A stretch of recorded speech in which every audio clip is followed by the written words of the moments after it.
divorce, au lieu de Dieu va te pousser au divorce, il va commencer à te montrer les défauts de ton mari ou de ta femme. Au lieu de méditer le côté positif de ton mari, tu vas commencer à méditer le côté négatif. Plus tu médites le négatif, plus tu te sens mal. Plus tu vois comment il ne te respecte pas, comment il ne prend pas soin de toi, plus tu te sens mal. Et à un moment, cette amertume, cette douleur que tu ressens dans ton cœur va te pousser à prendre une décision. Une décision que tu seras en train de prendre en pensant que c'est toi qui es en train de prendre la décision. Mais en réalité, c'est l'amertume qui est en train de te pousser à prendre une décision. À un moment donné, quand tu vas prendre la décision et que tu vas rentrer en toi-même, c'est là que tu vas te rendre compte que tu as pris une mauvaise décision. Le diable utilise ces stratégies-là. C'est pourquoi le Seigneur vient pour briser dans notre esprit les forteresses du diable. Les mauvaises pensées, les mauvaises méditations, des pensées que le diable éjecte dans le cœur. Et du coup, tu commences à avoir des pensées négatives dans ton cœur. Et le diable, sa stratégie consiste à te faire croire que c'est toi-même qui es en train de penser. Alors qu'en réalité, c'est le diable qui te siffle pour te pousser à des mauvaises décisions. Quand tu veux savoir, est-ce que la pensée qui est dans mon esprit vient vraiment de Dieu? Regarde le sentiment que cette pensée te donne.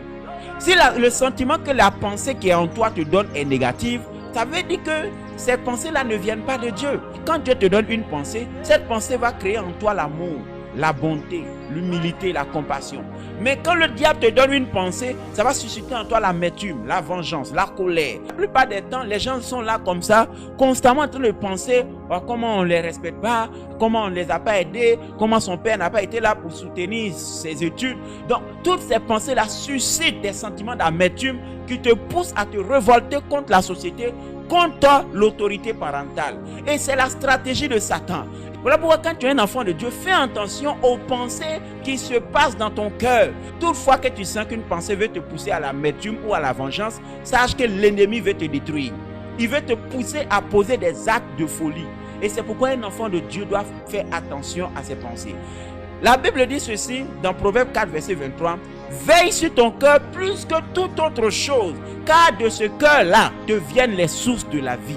Oh mon bien-aimé, fais attention, veille sur ton cœur. La parole de Dieu dit, prenez par-dessus tous les armes spirituelles le bouclier de la foi, avec lequel vous pourrez éteindre les traits enflammés du malin. Quand tu as le bouclier de la foi c'est la foi ferme dans la parole de Dieu. Toutefois que le diable t'envoie une pensée négative, la parole de Dieu vient automatiquement pour contre-attaquer cette pensée-là.